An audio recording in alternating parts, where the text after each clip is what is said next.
All right, thank you, Jenna. Good morning, everybody. I assume that everyone is here. I can't really see everyone, but if people trickle in, that is cool. So it's basically the same thing as last week. We will do, last week was the 7 elements of novel writing. I should have asked you guys last week, and I will ask you now. Is anybody working on anything now? I know last week somebody said something about a children's book. Is anybody working on anything that they want to tell us about? And then also, so there are 3 things before we get started. 1, if anybody's working on something that they want to tell us about, by all means, please share. 2, if there are any questions or comments or thoughts or whatever left over from last week, please share. And then if anybody wants to read any passages like we talked about last week, you are welcome to do that. And then we will jump into this week. Truth be told, is a little bit of a mishmash of kind of just tips and tricks, what to write, what not to write, mistakes that new writers make. We'll talk a little bit about dialogue, cliches, things like that. So it's a little less structured than last week. I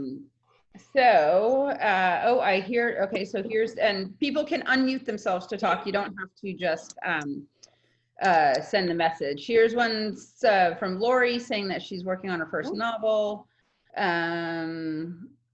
I did send the key points. You mean from Linda asked, will we be sent the list of key points? Are you talking last week from the 7 elements? Yeah.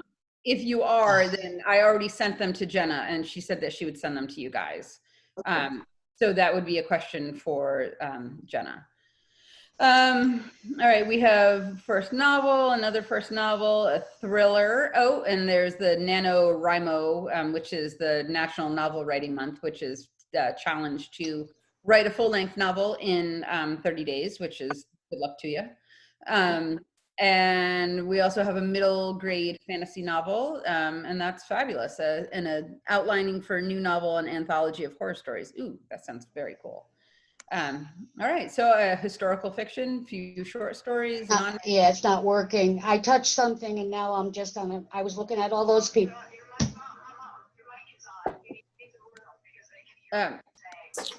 Is somebody having technical issues? Mm-hmm. All right. No, because I touched something and all right, whoever's trying to fix their thing needs to mute themselves. So what should I do? Oh my. Mm-hmm. Whoever's trying to fix their phone, can you guys, if you can hear me, please mute your mic. It's not me, it's someone else. I think that the host can also mute everybody. So I don't know if she can do that from the main computer. Okay, so the host would actually be Jenna. Right. So I don't know if she can. Yeah, I can do it if you want me to. I can mute everybody. No, it was just that one person that sounded like she was trying to get help with her phone. Okay, yeah, if anybody has any technical issues, just go ahead and message me directly and I'll try and work on it.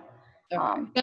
Jenna, before you go, the 7 elements, are you going to email that to us? Yes, yep, I will get it to you. Great, thank you. Yeah. Okay, everybody else set? All right, sorry to interrupt you, Jenna. Okay.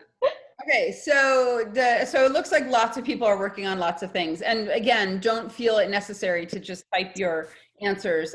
Just like last week, I think the more we talk and the more we interact, the better it'll be. So don't feel like you have to be quiet. That's not really how my workshops go and not really how I feel like you guys will get the most out of it. I feel like having people actually talk and interchange and exchange information is the best way. So does anybody have any questions left over from last week other than getting the 7 elements, which Jenna said she would get to you? No? Wow, you guys are awful quiet. How about, oh. I do have not so much a question, and maybe not for now, but I had a question about novels sort of in general, and in particular, I'm almost done with your novel, Nowhere Girl. Oh, thank I'm you. up to the last 30 pages, maybe. Thank you. Thank you. You're welcome. And I had a question kind of about novel writing. I don't know if maybe this is an okay time for it. Of course. I'm here from like the Branford area. Mhm. And in Stony Creek Library in Branford, Mark Shanker gives book discussions, usually 4 in the fall and 4 in the spring. And is anyone familiar with Mark Shanker from around here? I don't know if anybody's around for this area. Mm-mm. He's been the provost of Yale and the dean of students and all kinds of stuff, and a literature person. So he comes from that. And he tells us that when you're in a novel, and I just wonder if this is something like Iowa Writers Workshop tells people who go there and to write novels, if this is something that's universal, because it appears to be, is that the middle of the book, sometimes the very middle page, sometimes a couple of pages before or after, and or the middle chapter, which might be right around the middle of the book, or it might be exactly the middle of the book. In your book, it was virtually exact. that is the point where there is a change, that something on the page that a reader may or may not pick up on, depending on how subtle it might be, that there's a change at that point in the novel. And I have gone through War and Peace. I've gone through Hilary Mantel. I've gone through your book. And it seems to be that's the case. And is it something that is inherent in people writing novels? And do people in college, you know, when you're taking writing classes, do they sort of tell you this? And I can put that in yours in a little bit because it's really fascinating. Well, thank you. So when you say that like halfway through the novel, something changes. Right, literally sometimes the middle page. In your case, it was the middle chapter. And now I'm so intrigued to know what it was. The middle page, and it has never failed me. The Dutch House, trying to think of, I mean, almost everything I've read in the last 2 years, I look for that at the beginning. I put a little marker on the middle page in the middle chapter, and it doesn't fail. Well, see, now you're making me want to go back and look at my own book and see what exactly it was on that middle page. I can tell you. Please. Well, in this particular book, it's Nowhere Girl. Yep, that's my second. It's backwards on mine. It's got 49 chapters. So the middle chapter is actually chapter 25. Okay. And on chapter 25, you also have 3. And again, you know, it's, how do you know what the middle page is going to be? It depends.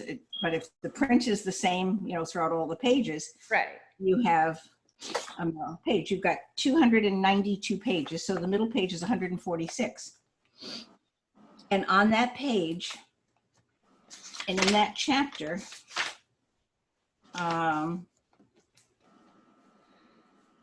let's see. I got to go back and read it a little more. And I'm sorry, I'm taking. But that's okay. So I think probably what you're talking about is working to the climax, like what we were talking about last week. Let's kind of right in there where she, and even if you don't have it, oh, that's where they're going into the doctor's office. I love that part where it's Dr. Milano, Dr. Bordeaux. She has a doctor, that name is kind of like a cookie. And so she goes through all these names of the doctors, like Pepperidge Farm cookies. And that was funny. That was good. Yep, thank you. But on here, they go there and he's understanding like what is happening in her marriage. And he says, am I obvious? No, I'm that good. And going around like that. And that's a turning point in her life. Right. To this right. thing, and a turning point in that part of the book. That's what writers do. Right. And I think that all good writers do that, because like we were talking about last week in terms of the kicker, you know, the kicker is something that motivates the main character for her entire journey. And, you know, in Katie's case, to use this book, Nowhere Girl, you know, it was the death of her sister, but there's so much more going on in her life than just that. And like the point that you referenced, Dr. Milano or whatever his name was. Yeah, I think also Dr. Pepperidge Farm a lot. That he's a psychiatrist. And they're going to him she's going to him for a bunch of reasons. She started out going to him, asking him questions for research for her novel. And then she kind of relies on him to help her with her own marriage and her own life. So that is it's called a pivotal scene or a pivotal aspect, a pivotal point in the book where something does happen, in the book and to the character, and then she does start to change. And main characters have to have some form of self-realization. They always have a problem or something that they want to resolve that's usually related, or it's always related to the kicker. So in Katie's case, it was trying to figure out who killed her sister, what happened with her sister. But also her marriage, she's in this pretty crappy marriage and she doesn't really want to be married anymore, but she doesn't really have the strength or the will to figure it out. And so when she's in that psychiatrist's office talking, under the guise of doing research, that is the point where her life does start to change and she does start to figure things out. So yes, all novels should have that aspect because it's part of the main character's self-realization. And that's what has to happen. And I think I touched on this last week. That's what has to happen. There has to be growth. If the main character is the same person they were when the book started, if they're still that same person when the book ends, you're going to have a very flat arc. We were talking last week about the arc, building the tension, and then I don't know what you guys can see here. And then when the book is almost over, the climax happens and then the book starts to wrap up. So you're not going to have that rainbow arc if the main character is exactly the same as they were. So, all novels, whether, with the exception of maybe sci-fi fantasy novels, there is some form of self-exploration and some form of self-discovery. And so that doesn't have to happen exactly on page 146. It doesn't, or, chapter 49 or 29 or 27 or whatever it is. It's interesting that you've noticed that it does happen smack in the middle. That comes from Mark Shanker. Not, okay, well, it's not my observation, it's his. I think he's more learned than I, for sure. Right. So, it doesn't have to happen exactly in the middle. Sometimes it does. And I certainly am never aware of exactly when all this happens in my novels, but it does have to happen. If it happens too soon, then it's just not going to feel organic. Because, nobody's that smart, nobody has that much self-awareness. And then it also kind of messes with the arc and the pacing of the book, because then there's nowhere for them to go. If they've already had this moment, this epiphany of, oh my God, I need to get my head out of my butt and, start to live my best life that happens on page 20, then the reader is naturally going to be thinking, oh, what's going to happen between pages 21 and 300? And then again, the same thing, the flip side of that is if it happens on page 280 of a 300-page novel, well, then the ending feels very crammed, and the arc kind of isn't as smooth as it could be. So yes, there does have to be some moment where the book changes, and usually it's because the main character gets some kind of awareness, and that helps her or him in whatever their journey is. For Katie, it was trying to figure out who killed her sister, but it was so much more than that. It was understanding why she's so unhappy and why she's been so unhappy in her marriage and her life. And, she has so much good in her life. She's got great friends. She's got supportive parents. She's got an awesome brother. So she does have so much in her life that makes her happy. Why isn't she allowing herself to be happy? So thank you for bringing that up, because that's a really, really important part of novel writing, is that the main character does have to go on a journey, and they do have to eventually have some kind of self-realization or exploration, or, just getting to know themselves a little bit better. By the time oh crap, sorry, I'm not smarter than my computer. Where did you guys go? Oh, there you are. Sorry about that. So that does have to happen. And it's interesting that it sometimes happens in the middle of the book. On that same one, on the following page, what's also interesting to me was I read the line here, again, for those who haven't read the book, obviously, I'm sorry, it's challenging. But anyway, so she's there. She's in a quiet street. She's looking. I think she's actually. Anyway, she's there, and she's remembering these things, and she sees this guy with a hood on far away. Right. And one of the lines says he was too far away, but in an instant he lifted his head and put his hands together as if praying. Then this next line, and this is in the same chapter 25. Then he jogged away unevenly as if something were caught in his shoe. And I said to myself, that's not just a line thrown in there. That's a line because back on page 9, one of the characters, it says here, that he has a slightly uneven gait. He's a main Right. Right. Back on page 9, there's someone with an uneven gait, but in your middle chapter, he's walking away unevenly. And I think that's going to be, if not the killer, the person in there. I think those two lines, and again, that's right in that middle. And Right. I'm sure that that person, who we know is Brady, Right. her long lost love, as you know, all of a sudden shows up out of nowhere, and he's got a limp, and it just says it one line at the beginning and one line in the middle. Right. Right. And I think, since I'm not done with this book, I don't know yet, I I'll think never tell. either the murderer or an integral part of how she died. So we'll see. But again, that line is in there, and I'm thinking that's got to be in there. Right. Give Right. them- And that think about that. absolutely. And thank you for bringing that up, because that does come back to what I was talking about in part last week. And this is something that you guys need to remember. So hear me when I tell you this. Every single thing in the book, whether it is a character, a passage, a paragraph, a chapter, a thread, has to push the story forward. It all has to be related.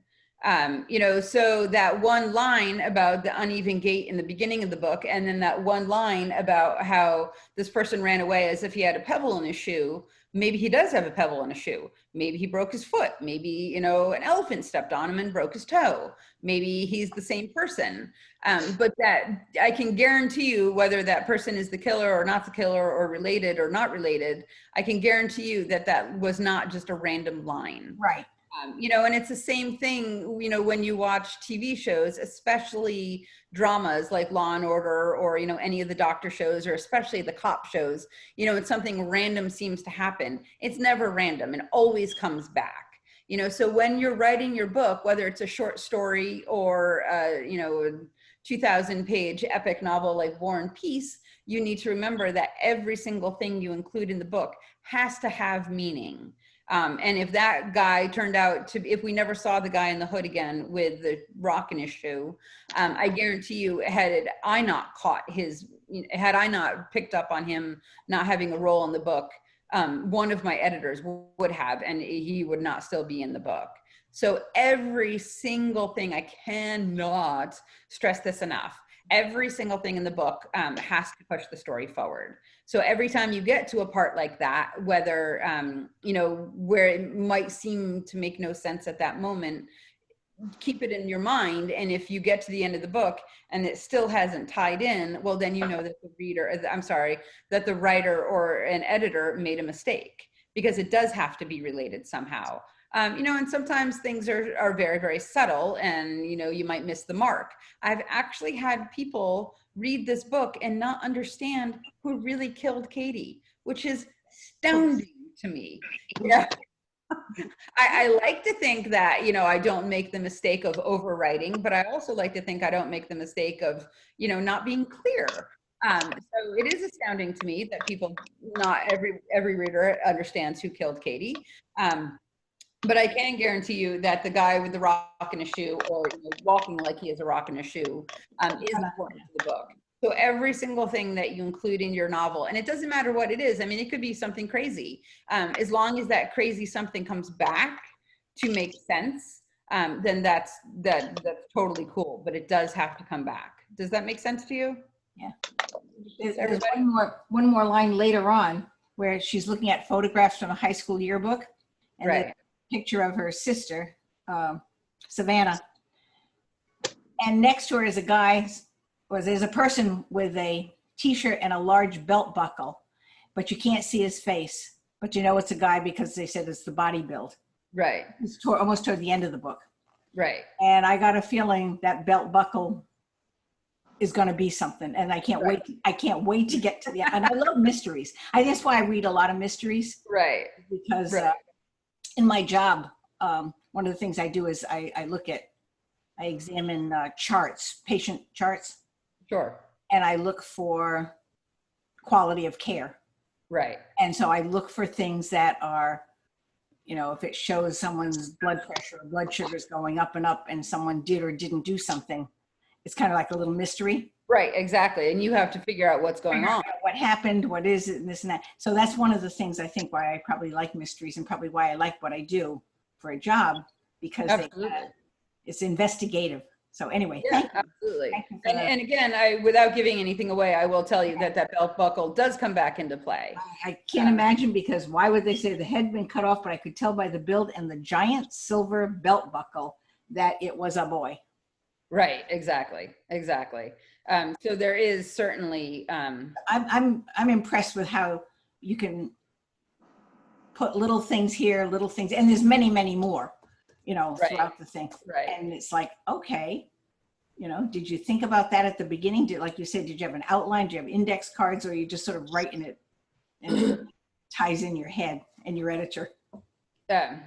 Yeah, no, I can actually tell you for certain that all those details were added after I wrote the book, after I finished writing the book and decided who killed her. Because I think I told you guys last week that I wrote the whole book having no idea who killed Katie. And so then when I wrote an alternate ending for everybody, and then when I did figure out who killed her, then I had to go back and add in those pieces so it made sense. And also, you know, it's a very classic literary device, you know, the red herring, to add, you know, so the killer isn't too obvious in the beginning. You know, you have to add parts and clues to make, you know, to throw the reader, thank you, sweetheart, to throw the reader off the trail of, you know, who it could be. So actually all those pieces I did add back in when I finally figured out who it was, you know, because sometimes endings are hard. They're always hard. Those are great questions. Thank you for asking them, and thank you for pointing that out. But I just had a comment on that. I had wanted to say thank you for saying that you didn't add those things in until after, because sometimes I feel like you're supposed to know everything right as you sit down and you're writing it. Oh, good. I hope you can see how big my eyes are now. I can. And that's because, you know, I think that sometimes, I don't know if other people get stuck there too. It's like feeling like, oh, if I'm not writing it, you know, in the best way possible and eloquently the first time around. I mean, I did get from last time that you said there are revisions and revisions, but the idea that you're adding things in as you go and you go back and review. I appreciate you sharing that. Yeah, absolutely. And there's no, I mean, I think I told you guys last week that I called the first draft the sloppy copy, because there is no, I mean, some people are very formulaic in their writing, and they do have that whole outline, and they do just like the Mad Libs, just fill in the blanks, and that's fine. But it's also okay to not have that all laid out. You know, and one of the worst mistakes that we can make is, well, there's so many mistakes we can make, but two of them that will stop us from ever getting to the end is, one, feeling like we need to be perfect. That's just not how it goes. I mean, my books still aren't perfect. Well, you know, I got signed by a major, one of the top 5 houses, and, you know, had incredible people working on my team, and they could always be better. You know, any book out there could always be better. So feeling like you have to be, like you can't go forward until you've perfected the scene you're working on is, you know, a killer right there. And then also feeling like you need to know all the moving parts, because there are so many moving parts that just plow through it. You know, I had somebody at a workshop tell me that they were stuck on chapter 48, and I said, well, then move on to 49. You know, just leave it. It's okay. You know, especially it was probably harder to do when, you know, we had pens and papers and notebooks, and that's how we wrote. But now with the beauty of computers, excuse me, it's extremely easy to just skip over and then come back and fill in the blank. You know, and some of these parts that I did go back, you know, I finished the book, I wrote all the alternate endings, I figured out which one felt the most organic in terms of who killed her. I had to go back and fill in the blanks. Some of them I I did this, to figure out which filler should go where, the clues that you were talking about, the uneven gait and the pebble and the, the belt buckle and things. And there was also one about going to a storage locker and finding like a slam book. That was another scene that I had written after I had completed the book. And some of you guys might not want to hear this, but sometimes when I was trying to figure out where to put in those fillers, I would do something, very technical that requires a tremendous amount of skill. And I would hold my finger down on the down page button and like sing a little ditty in my head, like Jingle Bells. And then when I was done, I would take my finger off the button, and whatever page I was on, whoosh, there it would go. It was a little more complicated than that, but in so many ways, not really, because you do just want it to be spread out. You don't want to hit the reader over the head. I call it hitting the reader over the head. It's, I guess, in the literary world, most people call it on the nose writing or on point writing, that you don't want everything so spelled out that, you lead the reader around by the nose, so they can figure out exactly who killed, because, what fun is that?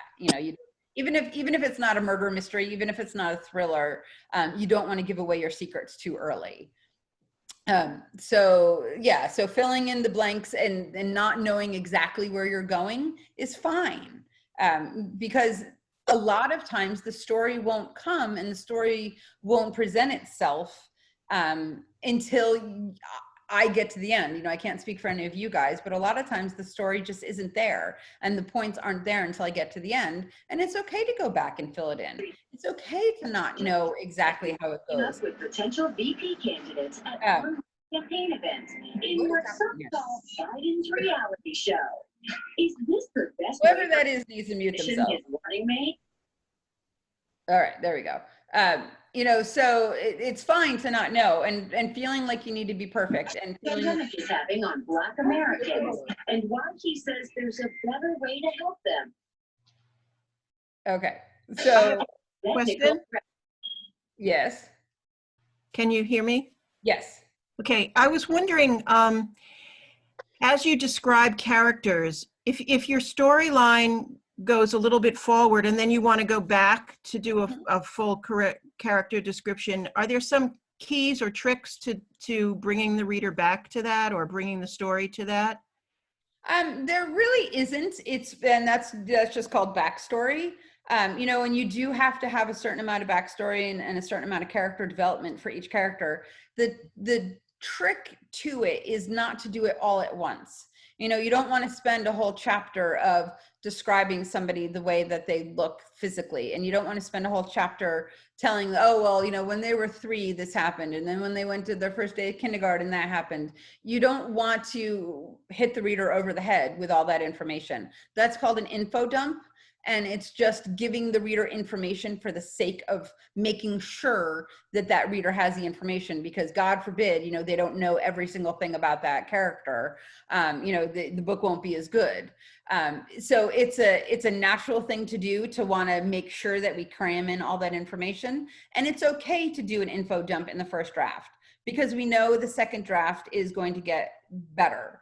I don't think I gave you guys my onion analogy last week, that in the first draft, the sloppy copy, it's okay to add in info dumps and to give the reader every bit of information and add in every crazy thread you can possibly think of, and all these red herrings and, whatever, and the long pages of description of characters or their backstory or their development or, where they came from.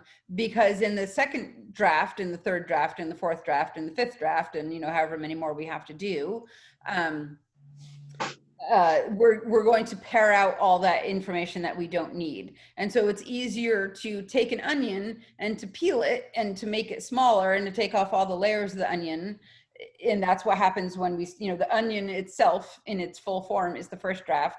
And then every time we revise and rewrite and have another version of the book or another edit of the book, the onion gets a little bit smaller. It's much easier to do that way than to start with a peeled onion that's, this big, and then try to smush all the layers of onion and skin and slimy stuff back on and to make it into a big onion. So it's much easier to start with too much information and to cut it down than it is to try to begin with that perfect book where it's bare bones,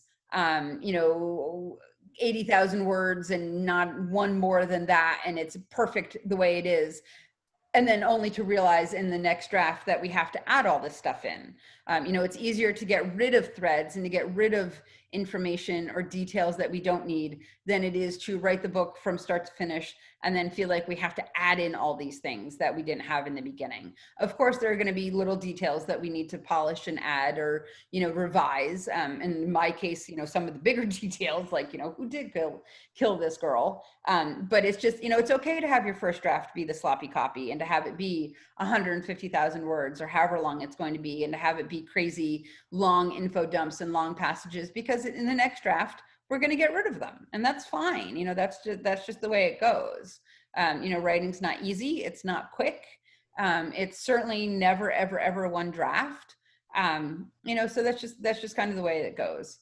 So as you write your, start revising and writing second and third and fourth drafts, try to take all the information, the backstory about the characters, and just kind of sprinkle it over, a line here, a couple of sentences here, a couple of sentences there, rather than just smushing it all into one paragraph and having it be a great big info dump. So, you never want the reader to feel like you're giving them information just so they have the information. You want to give readers information about your characters so they can build a picture of what these people look like and where they came from, so they can identify with the characters and the stories a little bit more. Does that make sense? Yes, thank you very much. Of course, of course. Anybody have any other questions? I am, all right, I'm just going through and looking at the notes here. I thought somebody asked about an outline. Now I can't find it. Said they came in late last week and asked about an outline. And so I'm just good, because we did talk about it last week, I'm just going to talk about it super quick. In terms of outlines, some people do them, some people don't. It's totally up to you. I am not an outline kind of person. I'm right by the seat of my pants. Every day I, open my computer and it's a new story, it's a new day. Some people do like the stability and the structure of having an outline, and that's fine. Jeffrey Deaver, who's one of the best horror writers out there, writes a, oh, here it is. Oh my God, I'm so blind. Wants to know how to make an outline. So outlines can be as general as we learned in grade school, where you have the Roman numeral 1, and you can do plot, and then everything that you want to happen in the plot would be the A, B, C, D, and then the threads or the subplots would be, the lower cases. Letters in it. So you can do Roman numerals for each character. You can do Roman numerals for the plot, and pacing in the arc. There are certain structures of the book. There are certain parts of the book that need to be in, or certain, parts of the story that need to be included in the book. And so if you want to write an outline, I would have a section for each character, for each main character, a section for the plot, and a section for the arc of where you think, and also for the conflict, what you think the conflict is, when you think it's going to happen, how it's going to come about, and when, what's going to happen when the conflict or the climax eventually does happen to wrap up the story. And then use your outline as a framework for filling in the blanks. I told you this, I think last week, that Jeffrey Deaver, when he writes, spends more time writing the outline than he does writing the book, because by the time he has the outline done, all he has to do is really fill in the blanks. And that makes it that much easier for him to write. I wish I could write in a structured way like that. It's just not how my brain works. I have to let my characters tell the story and let, you know, the story go wherever it's going to. And then in the second draft, really start to pare down the sloppiness of it. You know, I'd never worry that my first drafts are terrible, because Hemingway said that all first drafts are poop. So I figure if his first drafts can be poop, so can mine. Because we know that they're going to get better because we have good editors out there. And, you know, that's why God invented editors. And that's why God invented, you know, the second, third, fourth, you know, 29th drafts of books, to let us write a very sloppy first draft and then just make it better as we go. Because it's that self-sabotaging thought of, oh my God, this writing has to be beautiful. This writing has to be perfect. This story has to make perfect sense from start to finish in my first draft. That's what's going to stop us from ever completing a novel. And that's, or a book or a memoir or a, you know, whatever it might be, you know, you fill in the blank. Feeling like it needs to be perfect the first time around is the meanest thing you can do to yourself. So please don't make yourself feel like you have to be perfect, because it doesn't matter if you've written 1 draft or 100 drafts, it's never going to be perfect. That's just the way it goes. And that's no reflection on you. I'm talking about every book ever written, including mine, especially mine. You know, so you need to give yourself the freedom to write crap, and to keep writing, because if you worry about only writing crap, or not writing crap, then you're never gonna finish. Does that make sense? Does that help with the outline? Yes, exactly. Anne Lamott uses the phrase "shitty first drafts." Yes, and to quote Hemingway verbatim, he said, "All first drafts are shit." So yeah, that's kind of how they're supposed to be, because they're first drafts. If your 90th draft is still shit, well, then you might want to get another editor or start another book. But that's not going to happen. Any other questions? Anything left over from last week? All right. Anybody bring anything to read this week? Really? Nobody? No, that makes me sad. Yes, it is reassuring. We all write crap. It's not just you. All right. Well, so really, nobody has anything to read. Oh wait. I have something, but Susan, you've heard it before, so That's okay. You don't mind? Not at all. All right.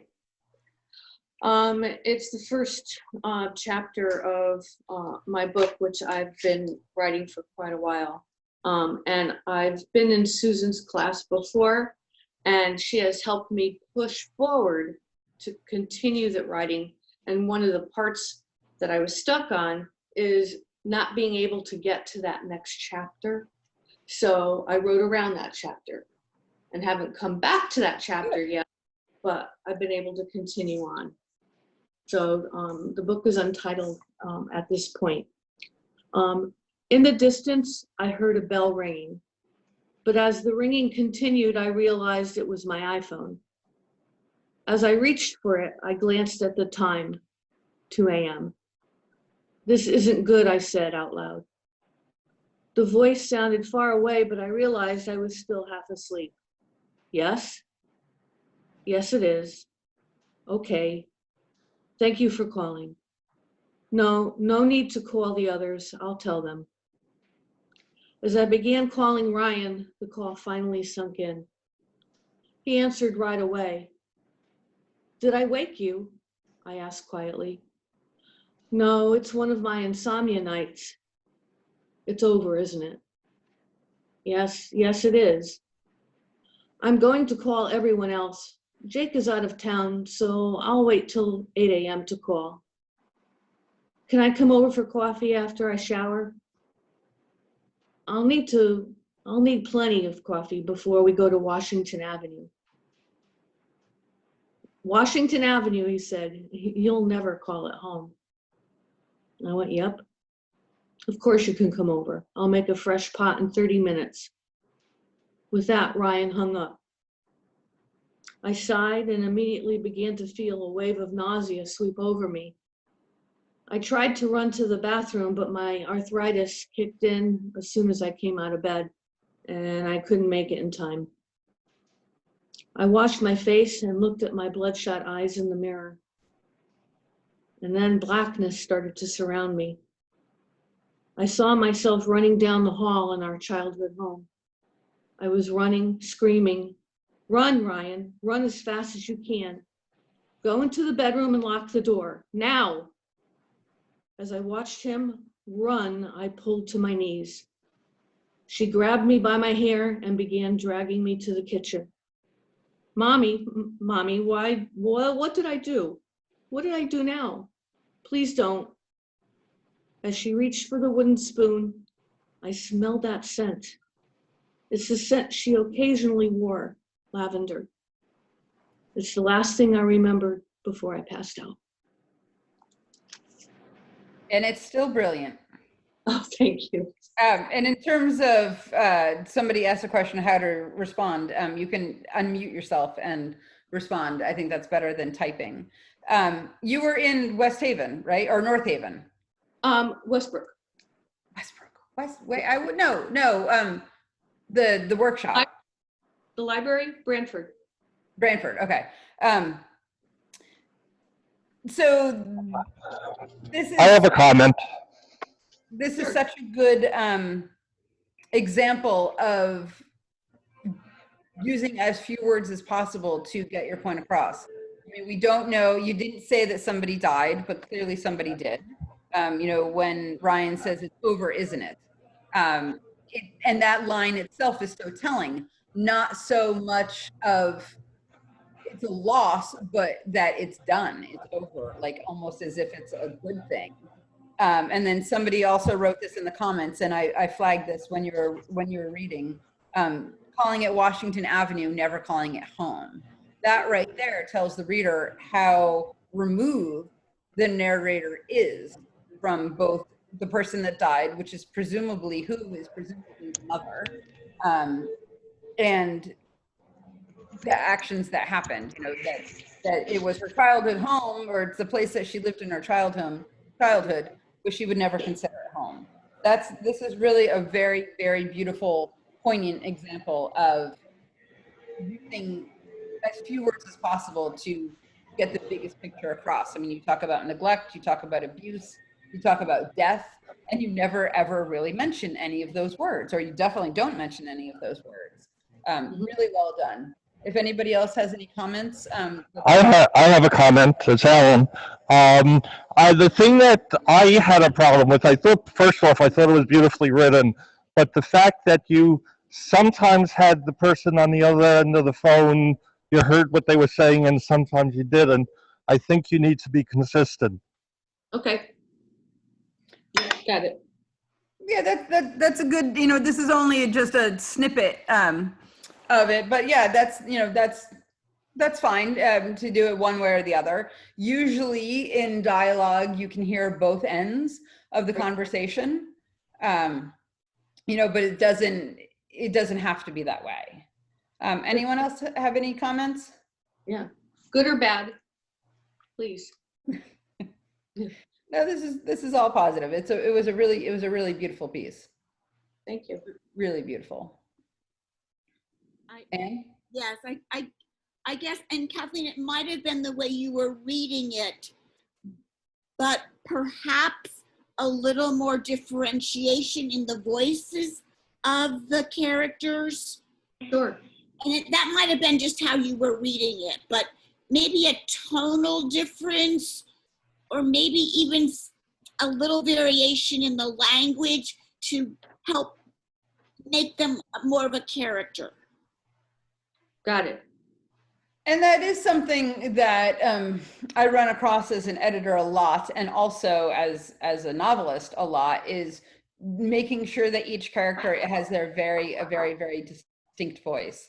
It's easier to hear the distinction in characters' voices when you're actually reading the book, because you have the benefit of seeing the line breaks, you know, from paragraph to paragraph.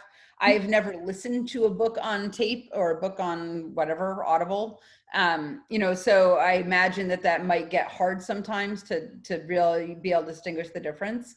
But that is one of the mistakes that a lot of authors make, is having voices sound too similar. You know, but it's a hard thing to do because we're only one person, and, you know, we tend to write the way that we write. So that is a good point, that we do need to make sure that the voices sound different. When it's a very short phone call like that, it's harder to do. It's more difficult to do. Oh, and just to follow up, the voice of the little girl, that for me was like a real big change. And I was like, oh, wow, I hear her, I know her. So that was very effective. Okay. Absolutely. And Rosette wrote, the fact that the description of the violence is muted makes it even more powerful. And that is, you're absolutely 150% correct about that, because and that's what we call underwriting. You don't want to have to hit the reader over the head with your description of something. And the best example I can give of underwriting really comes from, I mean, there's so many examples of it in beautiful books and beautiful writing, but probably the most, one of the most universal examples that a lot of people have seen is the movie Psycho, when Norman Bates kills the girl Vivian Lee in the shower. You know, we hear that music, that music, and we hear the like you know, that background. We see the knife, we see the blood, we never actually see her getting stabbed, but there is zero doubt in the viewer's mind that that girl has been murdered in her shower. So that's underwriting. You know, it would be hitting the reader over the viewer over the head if, you know, you saw the knife going in and out and the skin tearing and the look in her eye and, you know, her closing her eyes and, you know, falling to the ground. That would be too much. You don't need that. So really, to give the most bang for the reader's buck, to use as few words as possible, to get the point across, like you did in that passage, is really what we all hope, is how we all hope to write. That was really, really well done. Thank you. Thank you. Thank you. Thank you for sharing. I appreciate it. Thank Anybody else have anything that they want to read? Anyone? Oh, Linda. All right. And so if anybody else wants to read, go for it.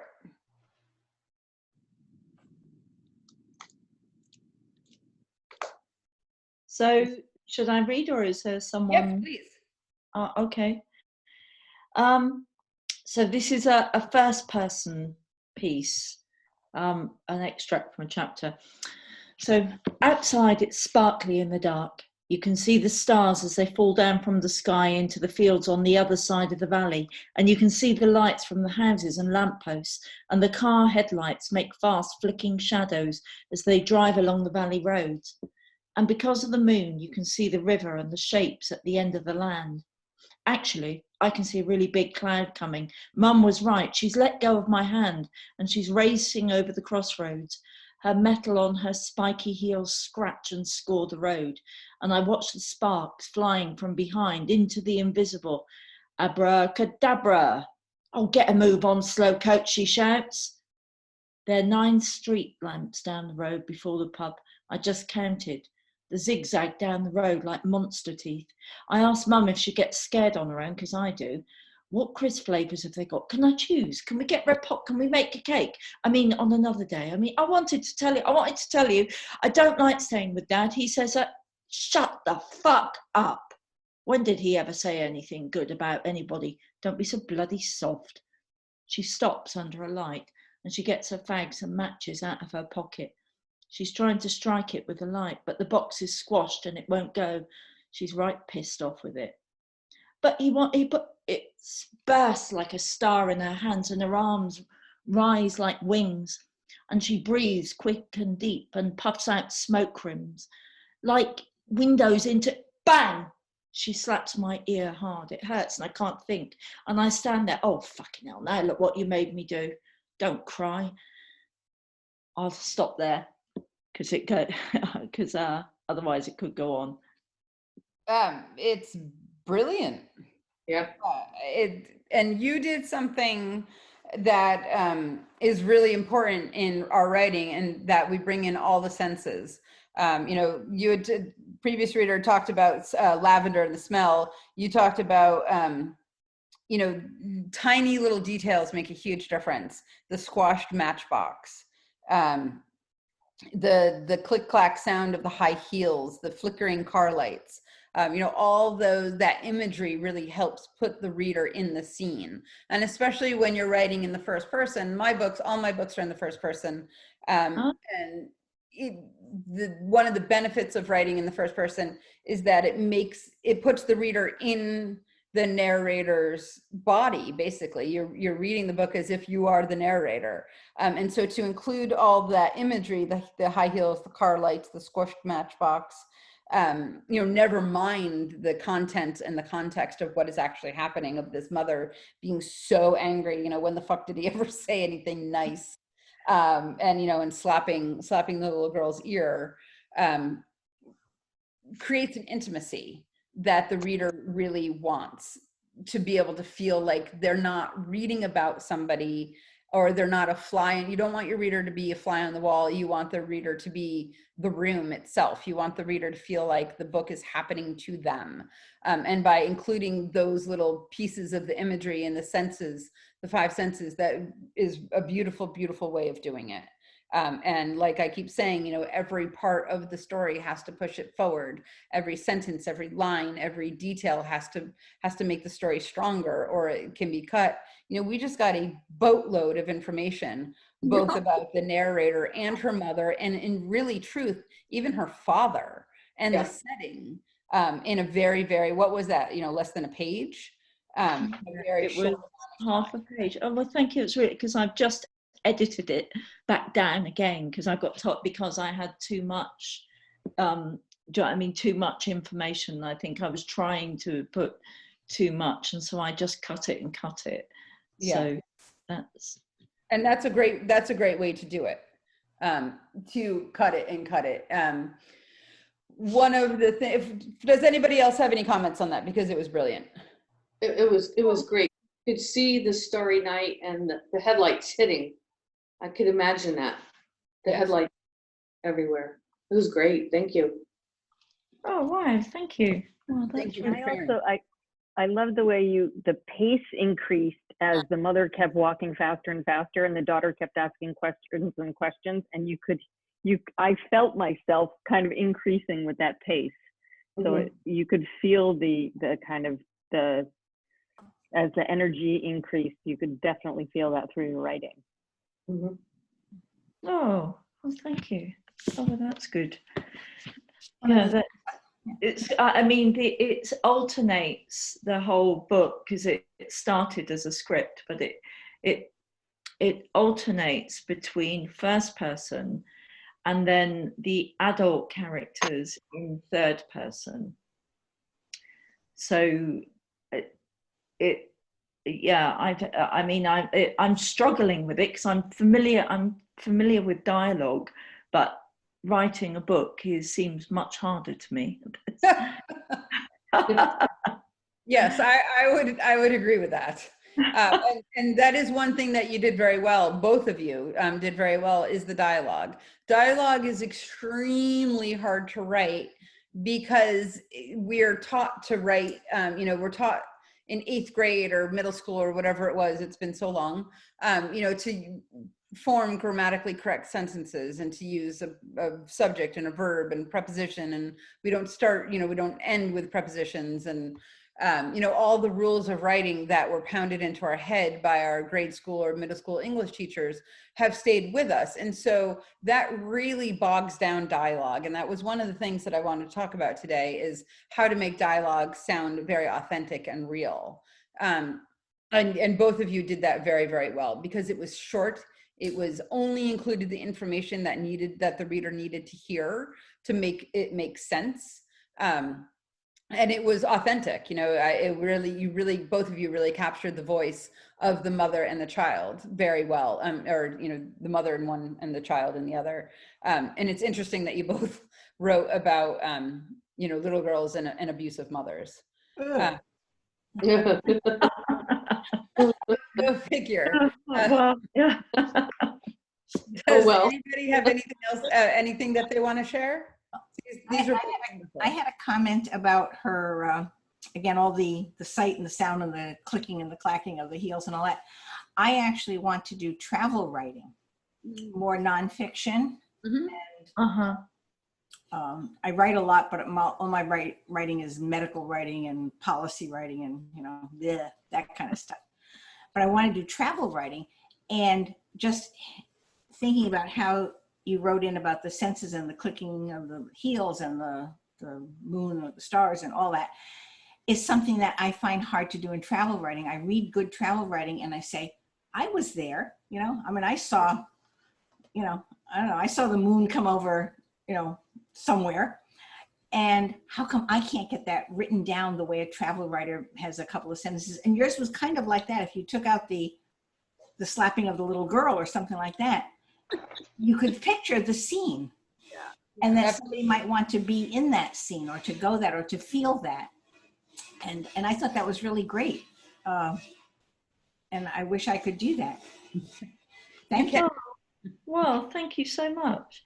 Oh, it's really, well, it kind of makes me think that, you know, to just keep cutting, Yes. you know, in those chapters. And I think it was really good what you were saying before, actually, because I've got, I had my first editorial notes back, and that's, you know, like what you were saying is essentially what she was saying. Stop it, be confident, but just cut now. You've given masses of information and you just have to cut it.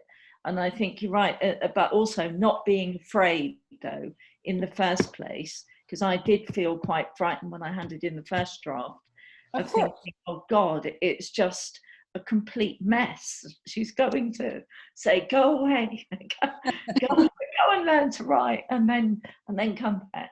But actually, like you were saying, I think being able to just let yourself make, you know, a big old sloppy copy, as you said, and I quite like that, seems to be really, really important, because otherwise you never finish. You know, absolutely. You know, it's stifling to feel like, you know, it's like being a teenager today. You know, that pressure to be perfect all the time is too much. You know, nobody can live with that. And especially our characters, you know, if we feel like we have to write a perfect first draft, we're never going to finish it, because nothing is ever perfect. And to give yourself that freedom of being like, you know what, okay, maybe today what I write is going to stink, and that's okay. You know, it's okay to write crappy stuff, because you cannot edit what is not there. I mean, at least bad writing can be revised, it can be polished, it can be rewritten, it can be edited, you know, it can be cut if need be, but a blank page is a blank page is a blank page, and you're never gonna edit something that isn't there. You know, so you're so much better off just pushing through and keeping going than feeling like you need to make it perfect. Because, and it's also, you know, it's a little bit like raising children, you know, it takes a village, and nobody can do it by themselves. And, you know, that's why you have an editor, and she sounds like she's pretty awesome. You know, and you're doing all the right things. You start with something that's imperfect and you cut it, and then you revise it, and then you write it, and then you cut it some more, and then you work on it. And, you know, those are the paths, you know, the steps that we all have to follow to get to where we want to be. You know, sometimes it's easier than others. Sometimes we have lots to say. Sometimes we don't have anything to say. But pushing through and writing, even when we don't feel like it, or when we feel like our writing is terrible, is part of what has to get done. You know, too bad, we're grown-ups, you know, too bad you have nothing to say today. Do it anyway, you know, moan for a minute and then do it anyway. That was really, really lovely. Thank you for sharing that. Oh, well, thank you everyone for listening. Of course. Anybody else have any comments on that? Because it was really beautiful. Both of them were. Anyone else have anything else to read? No. Anyone? All right. Let me just see what these last two comments were. I'm so blind. Yes, you did read it with confidence. Absolutely. And Fran wrote, when you had the mother slap the little girl's ear, I flinched, very visceral. Absolutely. And that's the response we want. We want people, when we write hard scenes like that, to be like, oh my God, you know, and to unconsciously touch their face. We want them to be able to feel what the character is going through. And that, you know, that's a hard thing to do, but both of you did it very, very, very well. So it seems like we are on the topic of dialogue a little bit, and you know, there's not that much to spend time on, but don't be afraid to make sentences incomplete. You know, two of the best things that I recommend that I have my people do, and that I do myself when I'm writing, especially when I'm stuck, you know, if I feel like the dialogue is stilted or not natural or stuffy, I do two things. One, I eavesdrop on people. And you can do it anywhere. You can do it in, well, now you have to do it 6 feet from the next person, but that usually doesn't stop people from still being loud. You know, you can do it in line at the grocery store. You can do it in line at, you know, the post office. You can do it when you're at a restaurant or at your kid's soccer game. You know, just listening to people talk, the cadence of their words, their replies. You know, it's not like you're sitting at, or even your own family when you're sitting at the dinner table. It's not like, hey, Cooper, would you please pass me the mashed potatoes? And he looks at me and says, of course, mother, I would love to give you the mashed potatoes. Here you go. It's more like, Coop, mashed potatoes, please. Here. You know, and that might be the entirety of that dialogue if I was writing a scene with a mother and her child, you know, wanting mashed potatoes. You know, it does have to be brief. Brevity is probably the best gift you can give yourself when you're writing dialogue. You know, people don't answer in full sentences. People don't repeat back the question that was asked, unless your character is specifically stalling for time. You know, don't have them be like, oh, well, yes, I will hand you the mashed potatoes. You know, so eavesdrop on other people, eavesdrop on your own family. Really, you know, even take notes. There's nothing, it's a little creepy, but only if you get caught. You know, just listening to the cadence of how people talk and the rhythm of conversations and how it goes will really help you write dialogue. The other thing that you can do if you're stuck and wanting to know if it really sounds authentic or not, and I do this a lot, much to the chagrin of my family, I make them read with me. You know, what I've written. I will scooch up next to them on the couch and share my computer, and I'll be like, okay, I am Katie, you are Brady. And I hate that those names rhymed. It did not occur to me that the names rhymed until after I'd written the book. You know, so you can have somebody actually read the lines, like almost like it's a movie script or a TV script.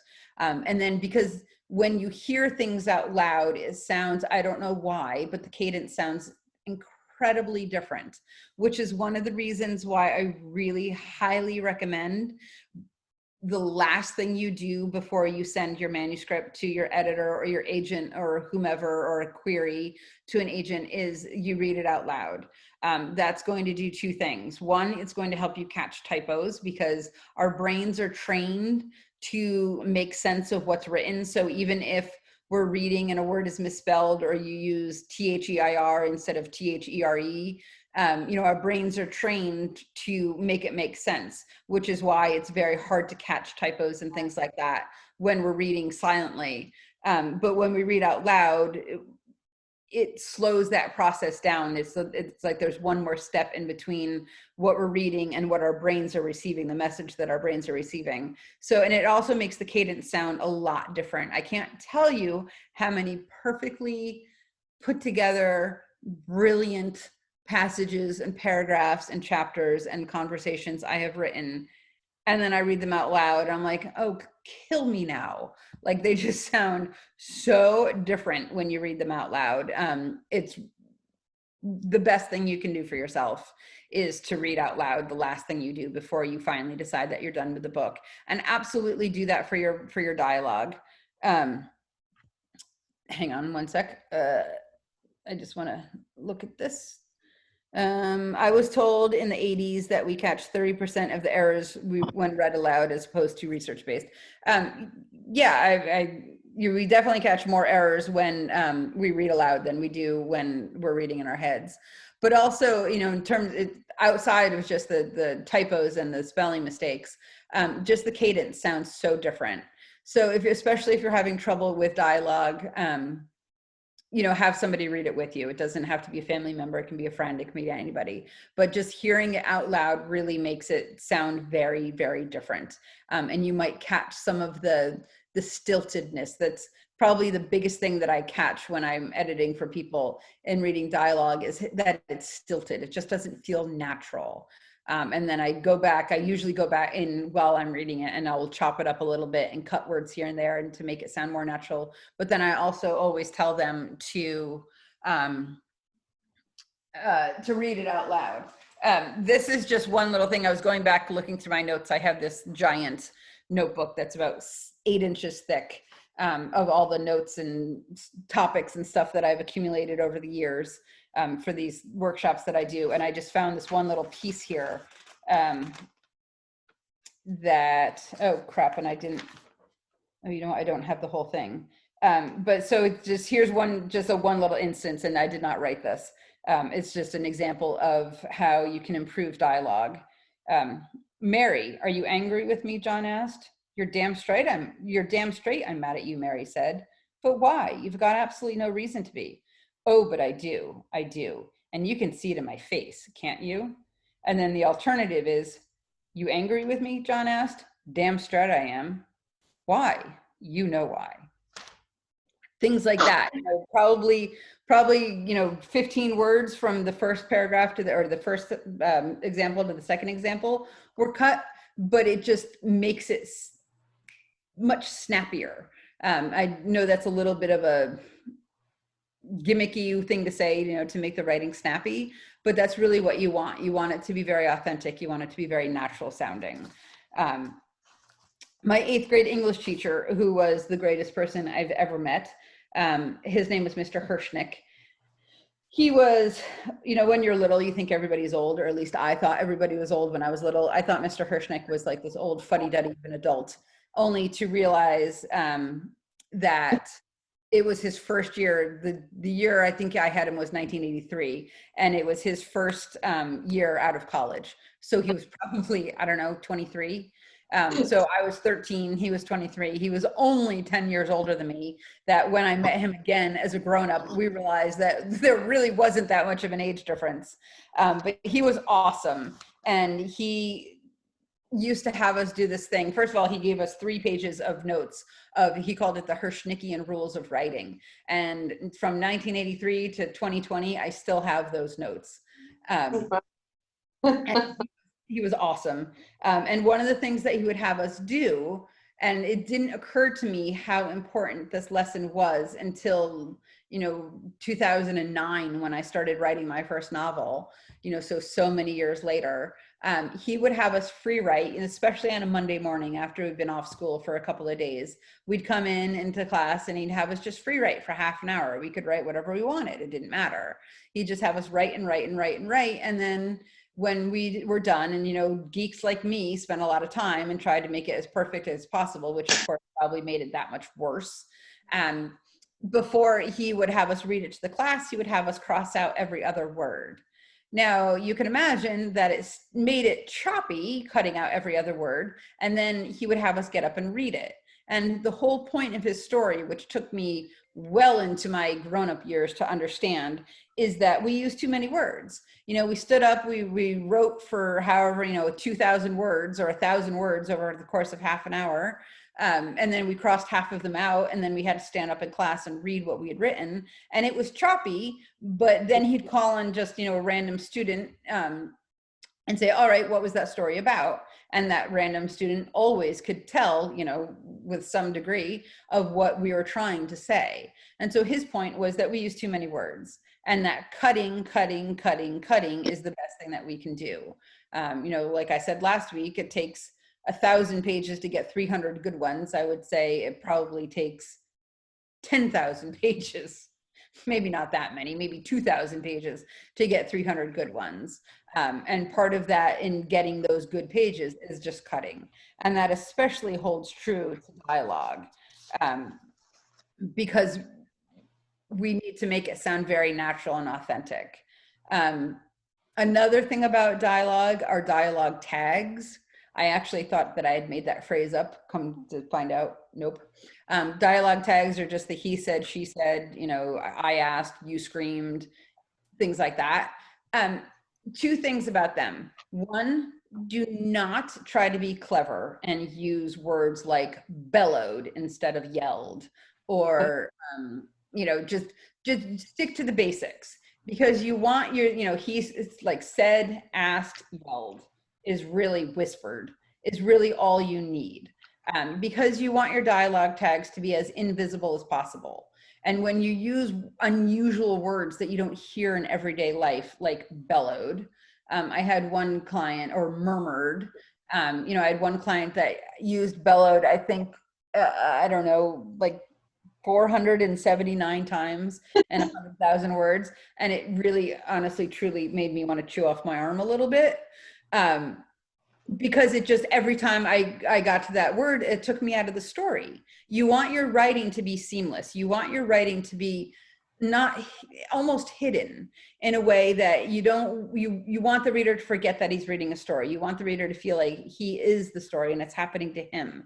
And anything that trips the reader up or makes him stop or notice things is going to take him out of the story. And one of the ways that happens is by using dialogue tags like bellowed or murmured, or you know, any other synonym that you'd find in thesaurus.com, you know, for instead of saying said or yelled.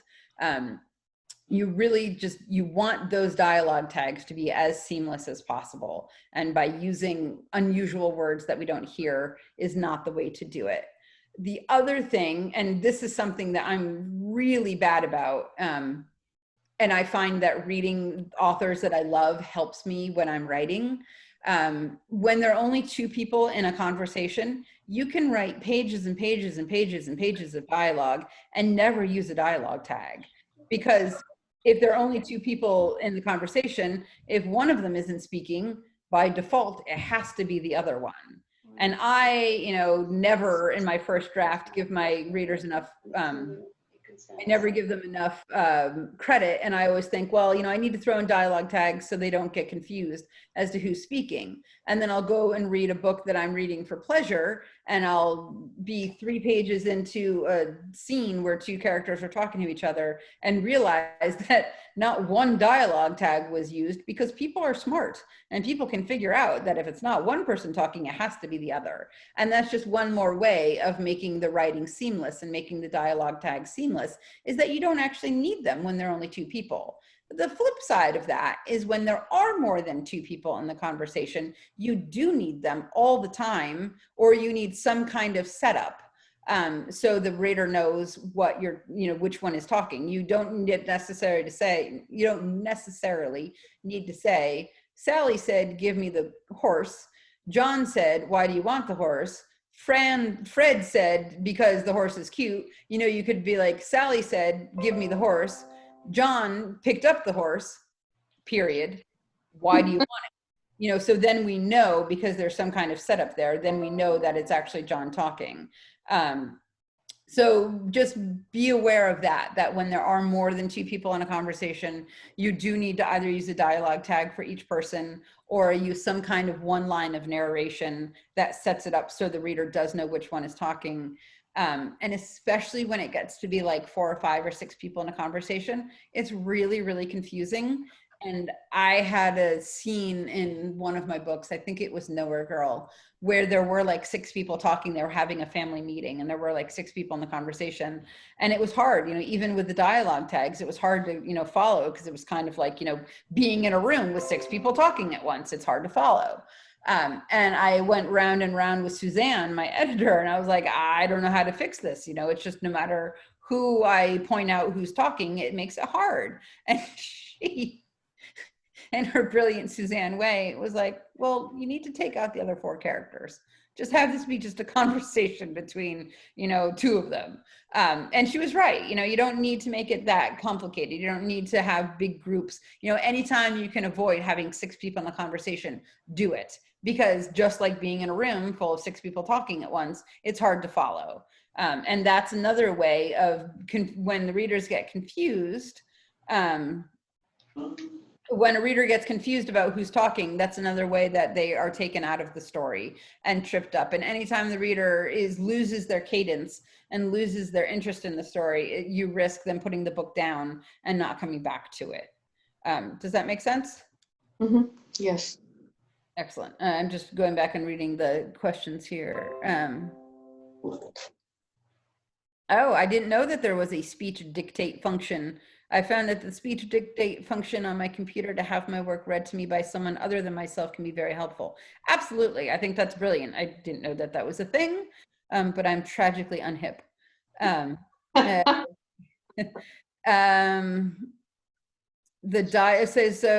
Anne says, could you prove that example as I would like to use it with students, the dialogue example? I'm not sure what that question is. Sorry, I meant provide. You know, you had that little dialogue example of the bad dialogue and the better one. Oh, yes. That would be really cool to use with students. Absolutely. That's another thing that I will send to Jenna, and she can send it to you guys along with the 7 elements from last week that I honestly thought that she had sent to you guys already. Happy to do that. And like I said, I stole that from somebody. That was not me. That was not my writing. And follow up your last comment. I think you're pretty hip. Thank you. My children would disagree. Of course. All of our children would disagree that we're cool. Yeah, absolutely. Any questions about the dialogue? Very helpful. Writing, thank you. And another thing is, you know, I think we've all heard the what's the word I'm looking for? You would not know I do this for a living. I don't know, phrase. We've all heard the phrase, you know, to write like we talk, and that definitely helps with making our writing and our dialogue very authentic and real. I have taken that one step farther, and I think any good writer does.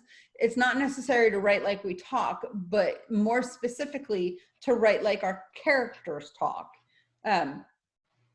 Excuse me, we have a tendency, people, at least in America, have a tendency to use contractions rather than, you know, can't rather than cannot.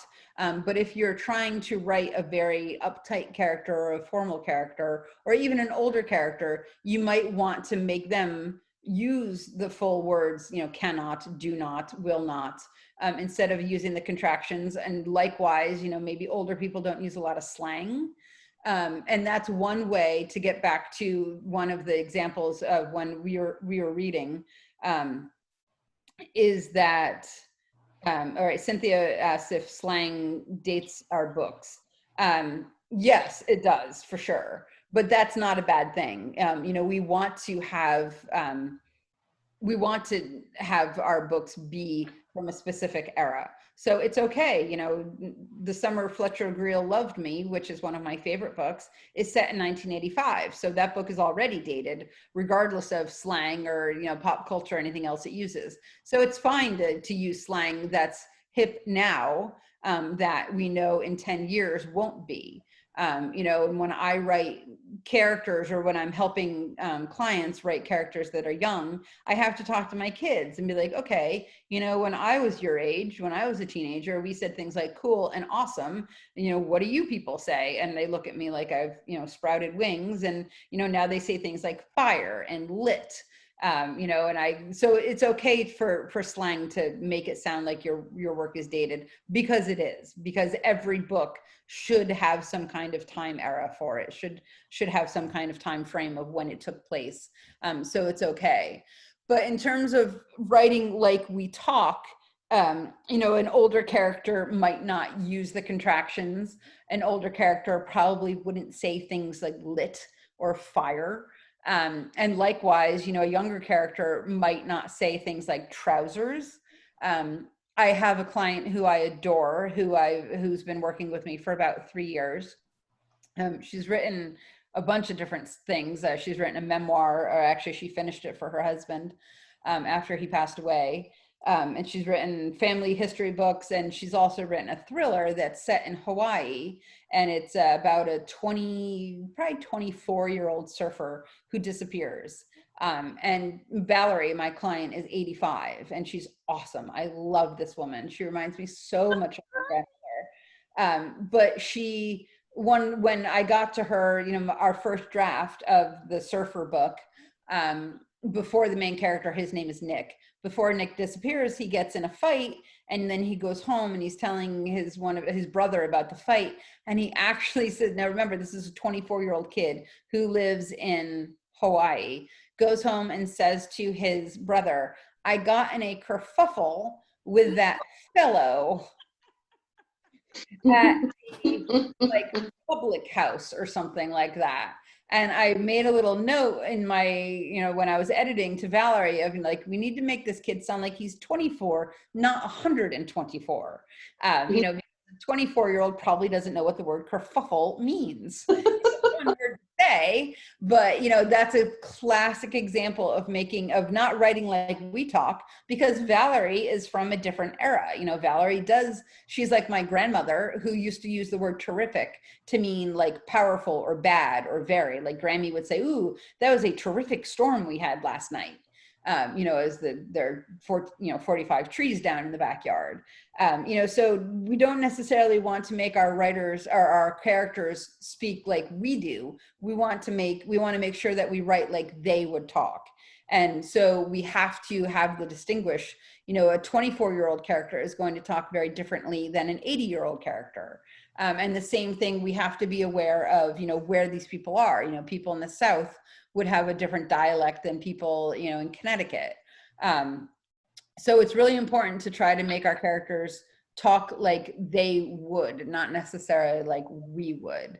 And that, you know, sometimes that has, you know, it might require a little bit of research. Like I said, you know, when I'm writing a younger character, you know, I will ask my kids. I always have Grammy, my grandmother. She died in 2016, but she was 100.5 when she died, and she was the best person I've ever known. And I always have Grammy's voice in my head when I'm writing older characters, because, you know, she was born in 1915, and people that were born in 1915 talk very differently than people who were born in, you know, 2005, like my daughter. So that's a good thing to really keep in mind, is to write like you talk, or to more so make your characters speak like they would. Margaret writes, usually when I write dialogue, I have my sister read some characters and I read some. I found that it helps. She would ask me questions about the characters and what they are like and how they talk. And she'll let me know if they fit my description and if their speech fits it or not. Also, for eavesdropping, my classmates are incredibly entertaining and talkative. Absolutely. Yeah, classmates are a perfect place to do it. And that's a great thing that your sister does, Margaret, because you do want them to sound authentic. You know, dialogue is hard to write for that very reason, because sometimes we don't always make it sound like people actually talk. What about the slang? Ashley writes, when I first start a book, I usually get stuck on what to write and how to write it. How should I introduce my storyline? Okay, so if you're stuck when you introducing your storyline, you need to just dive right in. It's highly recommended to start with what's called the medias res. I'm sure I butchered that. It's Latin. Literally translated, it means something to the effect of to start in the middle. And that means to just jump right into a scene, jump right into the middle of the scene. You know, if you're writing to a point where the main part of the first scene is a girl gets in a car accident, you know, that's a pretty powerful way to start a book. But if the events that lead up to that car accident is she wakes up and she doesn't feel good and her water won't get hot for her shower, and her friend calls her and says, you know, my cat is in a tree, can you come over and help me? And then she, you know, goes downstairs and there's no milk in the fridge and she doesn't know what to eat. And then she can't find her shoes and she forgets to brush her teeth. And then she runs out of toothpaste. And then she gets in the car and then she's driving and she can't find a good song on the radio. And then she gets in the car accident. Well, oh my God, like just get to the car accident. You know, nobody cares about the first 17 things that happened. And that is the medias res. That is starting in the middle. So to start with that car accident or whatever the event might be is where you want to suck the reader in. It's just like the hook we were talking about last week. You want to suck the reader right into the action from the beginning. You don't want to have to deal with the mundane activities that start. I cannot tell you how many books I read or how many books I edit that start with a character waking up. I think people do it because for two reasons. One, I think they do it because it's the beginning. You know, that's how most of our days begin. Well, I guess that's how all of our days begin, is with waking up. And then also, you know, people want to tell a complete story, or they want to tell a story that is easily identified with. You know, we all wake up in the morning. Well, hopefully, we all wake up in the morning. So, could you bring me one of your tacky glues, please? But you have to, you know, you have to start with something more interesting. Starting with, you know, a dream that's just so cliched. Starting with an alarm clock going off, you know, there's just, nobody wants to know about the mundane parts. You have to trust your reader to get that, you know, the character got up and brushed their teeth and went to the bathroom and ate breakfast. You know, those, you don't have to show every single thing that a character does because it's implied, you know, it's implied that that character shows that they didn't actually go out, you know, naked. So in terms of introducing the storyline, it really depends on where you want to start. It doesn't matter what you start with. It can be a car accident. It can be a phone call. It can be anything. I will caution starting with something like a phone call or dialogue is not always well received because there's no emotional investment for the reader. You know, if you start with dialogue of two people talking and no backstory, there's no character development. We don't. It's not going to work. Why do we care what these people are about? Because we don't know. It's in the box with all Okay, the glue. can you, whoever is that, Josie? You need to mute your microphone. Sorry. That's okay. So you need to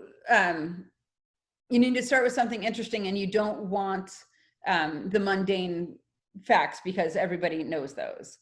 So you want to just jump right in no matter what your storyline is. You want to make it exciting, you want to make it attention getting, and starting with something as mundane as I know what I was saying about the conversation. Starting a book with dialogue is hard because the reader doesn't know who these two people are. They don't know anything about them. They don't know enough about them to care about them. And even if what their storyline is, you know, it could be the most exciting premise in the world, but because you start with conversation, the reader doesn't know what they are, and so it's hard to get emotionally invested. If that makes sense. So basically just jump into like a main event. Yes. Okay. Yes, absolutely. You don't want the 57 things that lead up to the main event. You want the main event because that's going to be more exciting for the reader. It's going to be more entertaining, and you don't need the, you know, the nitty-gritty details. You have, we as writers, as authors, we need to trust our reader to understand that mundane things happen. You know, every character, you're not going to write a book that lasts, you know, for 6 months and, you know, those characters are going to hold their pee for 6 months. Of course, those characters are going to go to the bathroom and take showers and, you know, do things like that, but we don't necessarily have to show them because it's implied. You know, we all do those things, and so we all know that those things are happening. Does that make sense? Yeah, it does. Could you put like a main event in and then put all the details that led up to that main event? Like not every little tiny little detail, but basic ones that lead up to the point. Yeah, and that's, you know, that's backstory. And that's what I was talking about before, that you do want to sprinkle in the backstory. You do want to sprinkle in character development and information that the reader knows without putting it in all at once. You know, there's a difference between, you know, sprinkling a little bit of salt on your meal, and rather than, you know, dumping all the salt on at once and having it taste terrible. You know, you want to do it in little bits throughout the story, so you're not hitting the reader over the head. You absolutely want to go back and include flashbacks and backstory and character development, because that's how we get to know the character. You know, if you start with the main event of, you know, whatever it is, something huge, we have to know that eventually the reader has to know about the events that led up to that main thing. We just don't want to do it all at once. You know, that's an info dump, and that's giving the reader information just so they have it. You really want to do it very artfully and subtly, you know, do it one step below what you feel like is enough. And I can almost guarantee you that the reader will get it. And also, you know, it's okay when you're doing things like that to read it out loud to somebody and be like, hey, you know, this is my scene. What do you think? And if, you know, don't give them any information. And if they are, pardon the pun, on the same page, then you know that you've done it well and your underwriting is good. If they have no clue what you're talking about, then, you know, you absolutely need to add a little bit more. But the key is just not to dump it in all at once. You just want to, you know, as the story goes on, you know, a line here, a paragraph there, you know, a little bit of backstory, a little bit of backstory. You want to keep feeding your reader information to keep them interested, but you don't want it to be so much that they lose the intrigue and they lose the mystery of trying to figure out what's going on. Does that make sense? Yes, thank you. Absolutely. Absolutely. Yeah, I'm going to go back and reread the first paragraphs of the books I've read to see how they've pulled me in. Yeah, absolutely. And the best ones, I mean, even some of the best books have the best first lines ever. You know, and those make a huge difference. From Jane, if point of view is main character, do you have tips for indicating his or her physical appearance? You know, and that's really hard and like I said, I write all my books in the first person. And so it's hard to have a character describe or be described when they're the ones telling the story, because they're obviously not going to be like, and I was 5'8" and I had dark curly hair and I was really pretty, you know, because that's just weird. Well, you know, you might be writing a young adult novel if that's how it goes. So a good way to do that is to have other characters comment. Like, oh, your hair looks, you know, short, or did you get a haircut? Oh, you know, is your hair, you know, you can make comments about it being above the shoulder, and, you know, I thought it was longer than that. Also checking themselves in the mirror, you know, that's a little bit of a cheap trick, but I think I've been guilty of using it too. You know, just little tiny things, and you don't have to go crazy with the description, because for many reasons. Because when we read books, you know, if you and I read the same book, we'll know the general, you know, okay, so the main character is a girl and she's got black hair and green eyes. That part, you know, you can talk about very easily. You can have somebody comment on the color of her eyes. You can have her say something like, you know, I never liked my hair dark. I always wanted to be a blonde. Or, you know, I saw that blonde girl walking down the street. I wish my hair were like hers. Or, you know, people with curly hair have all the luck. Or, you know, the humidity made my hair frizzy.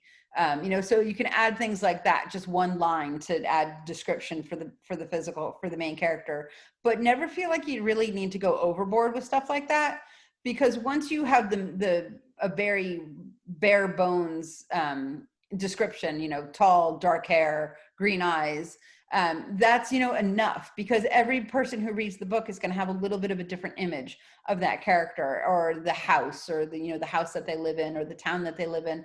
And that's okay, because that's what you want. You want the reader to fill in the blanks. You want the reader to have a very different image, which is one of the reasons why it's so fun, or not so fun, when we read a book and then it becomes a movie or a TV show, or, you know, a streaming thing on Netflix, and to see the main character and be like, what? That's what he looks like? Huh? I didn't know that. You know, because we build up in our heads what we think the characters look like.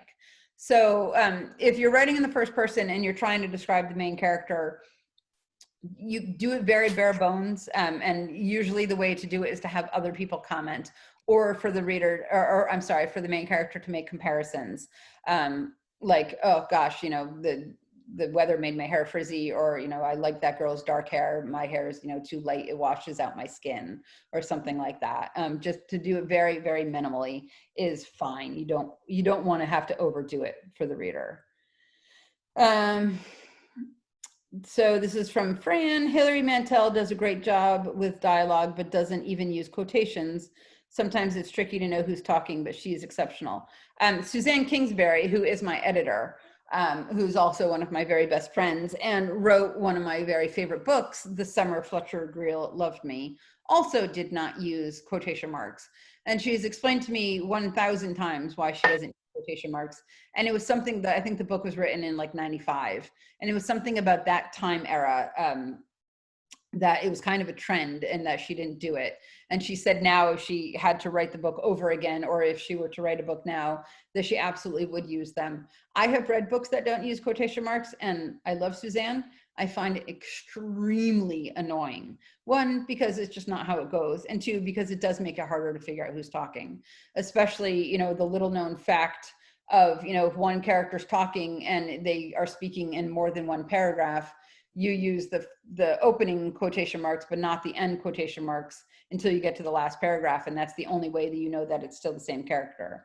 So to write like that and is crafty, and it's gimmicky, and it's something you're going to remember, but it's not something I recommend, because it can make the reader have a hard time following the story. And like I keep saying again and again and again, anything that takes the reader out of the story, trips them up, makes them have to stop and think about who's talking, can take them out of the story and make them put the book down. So it's a neat trick if you can get away with it. I don't recommend it.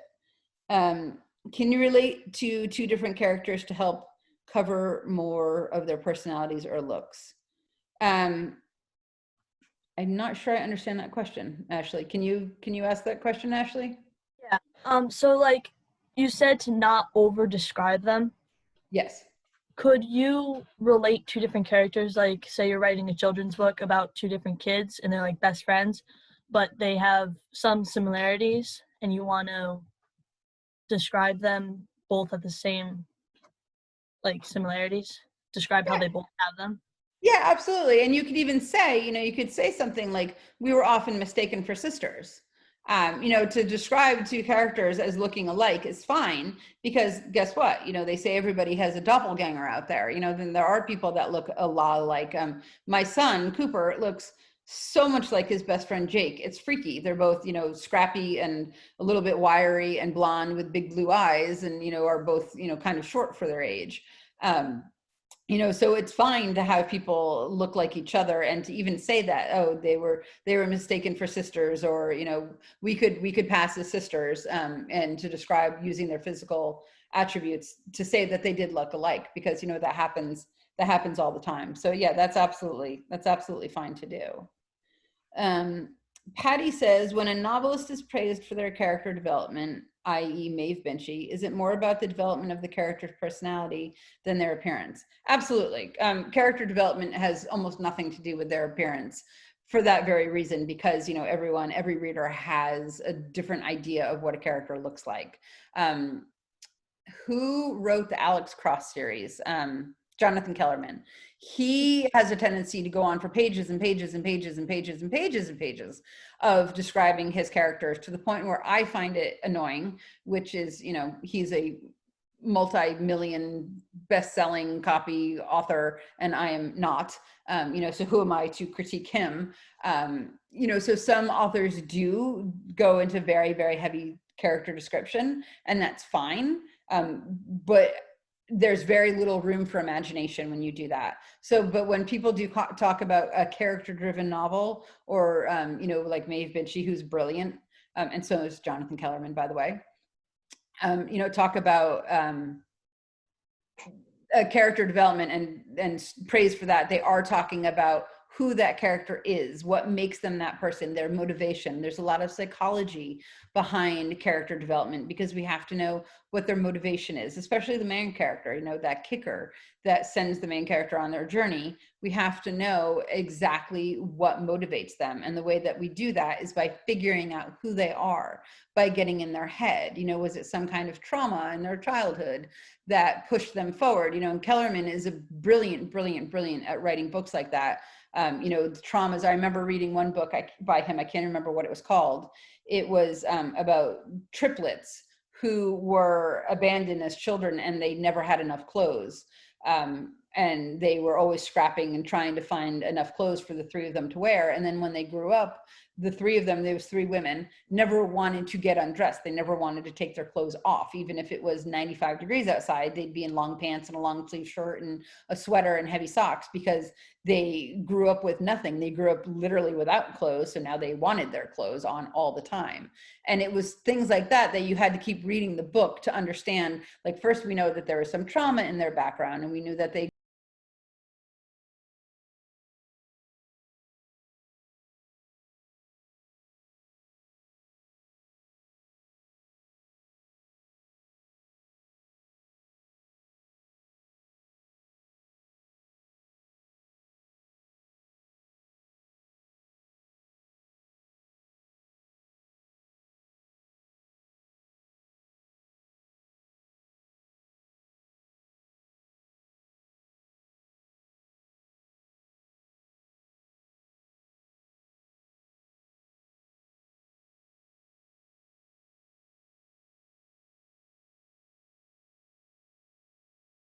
books that I write than any Masters of Fine Arts or, you know, writing degree that I could have gotten, because so much of writing and writing good characters and good character development is about knowing their psychology and what really makes them who they are. So it's James Patterson. It might have been James Patterson. But also I think, yes, James Patterson might write the Alex Cross series, but I was definitely talking about Kellerman. Yeah. But yeah, same genre. But yeah, so yeah, character development is about who the character is, what makes them them, and really the psychology behind that. So, you know, try to have an idea in your head when you're writing about each character, who they are, where they come from, what makes them tick. You know, give them some traumas. You know, none of us have had perfect lives. You know, give them the abusive father, or, you know, the mean brothers, or, you know, the abandonment, or whatever it is, just to make them more real and to make them more of a character that readers can relate to. Because like I just said, you know, none of us have had perfect lives. So we do need to be able to relate to our characters and the trauma and the childhoods that they've had. Does that make sense? Everyone, we don't have that much time left. Just a couple of other things that I wanted to touch on. Cliches. Cliches are, I can't tell you how many cliches I read in my life when I'm editing for people. The rule of thumb is never, ever, ever, ever use a cliche in narration. But they're okay in dialogue. And the reason why that is because, you know, if you looked up in the dictionary the definition of cliche, it's going to say something to the effect of a tired or overused phrase. But it's something, the appeal of using cliches in narration is that because they are so widely used, they're very easy to understand. And sometimes it's just easier to say, you know, the apple doesn't fall far from the tree, rather than trying to describe that this character's daughter looks just like her, or acts just like her. You know, we all understand what apple not falling far from the tree means. So it's very easy to fall into the trap of using cliches because they're so ubiquitous and they're just, you know, they're everywhere, and we use them all the time in our speech. I know I've used them a couple of times since we started this. But the problem with using them in narration is that because they are so widely used and so well known, it waters down your writing. Readers really view them, and especially agents and publishing houses really view them as being very lazy, because instead of taking the time to describe how this character looks like her mother, or acts like her mother, or whatever, you take the easy, cheap, lazy way out and saying, oh, well, the apple didn't fall far from the tree, or, you know, whatever your cliche is. And interestingly, and I find this hard to believe, but I've heard it from enough clients over the years that I believe it. A lot of people don't even realize that they are using cliches, or that the cliches that they are using are in fact cliches. And I think that goes to show how embedded they are in society and how much we all use them. I use them too in my first draft because sometimes it's easier to cheat a little bit. So I keep the forward motion. And then I know in my second draft that when when I come across a cliche, I'm going to change it. You know, so if it's a matter of spending 30 minutes staring at your computer trying to find a better way to write, you know, this cliche, or just leaving it in your first draft, just leave it and, you know, plow over it, keep going. But do know that eventually, whether it's your second draft or your 102nd draft, when you come back to it, the cliches are going to have to go, because they're cheap, they're easy, they're too overused, and they don't add any value. I can guarantee you, whether you're the most talented writer in the world or the least talented writer in the world, you are better than cliches. Everybody can come up with a more original way to say what they want to say. So just don't do it. First draft is okay, but make a note, highlight that, you know, put a note next to it, or just remember it, that when you come back to it in your next draft, you really are going to have to kill the cliche, because I can almost guarantee you that you can write the best book in the world, but if you submit it to a literary agent and they read a cliche in the first couple of pages, they're going to put it down, because it's not acceptable. The flip side of that is that it is okay to use them in dialogue, because what I was just saying, we're supposed to write like we talk, and we're supposed to write like our characters talk. And almost everybody out there in the world, I try not to speak in absolutes, but almost everybody out there in the world does use cliches in in everyday life. So if you have two people talking to each other, and a little girl runs by the outside window, and one character says to the other one, "Oh my God, your daughter looks just like you," and the second character says, "Oh yeah, you know, apple tree." Well, that's okay, because they're speaking and you're supposed to write like we speak. So you can use them, just make sure you don't use them in narration. And if you do use them in your first draft, make sure that you get rid of them in the second draft. Yes, and to answer the question, it is being recorded, and you can ask Jenna how you found the recording. She sent me a link to it, so it will be on YouTube somewhere. So that's just a little nugget of information about cliches. It's very small, it's very easy, but I can't tell you how important it is to never ever use cliches. Same goes for adverbs. Adverbs are used a lot with dialogue tags, like he said angrily, or she yelled loudly, or, you know, some things like that. Stephen King put it best when he said the road to hell is paved with adverbs. They're cheap. You don't need them. You can think of another way to say, you know, instead of saying she said loudly, you could say yelled, he yelled. Oh, look, now we don't have to say loudly. Any place you see ly, you know, that's almost always an adverb. Think of another way to write it. Same goes for, what are those things called? Exclamation points. There is a very beach ready author that I don't particularly love, but I can't stop myself from reading her. And she uses cliches, like probably 3 on every page, and it makes me mental, because I was taught by not only Suzanne, but my agent and my publishing house and everybody else in the world, that the rules of thumb is you're allowed to use 1 exclamation point per 100,000 words. And most novels are not even 100,000 words, which is basically a very nice way of saying don't use them, because there's always a different way to, you know, exclamation points imply excitement or urgency, you know, so there's another way to say that. Instead of having to use an exclamation point or an adverb or a cliche, think about a different way of writing it. You know, rewrite that sentence when you get to the end of it and you hit the exclamation point button. Uh-oh, can't do that.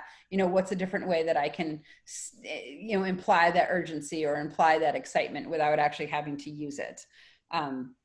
Because agents and houses and readers do get a little grumpy about it. I think this beach author that I was referring to, you know, she's very, very well known and has written like, you know, 700 million bestsellers. So I think at this point in her career, she can do what she wants, and, you know, good for her. I wish I were her.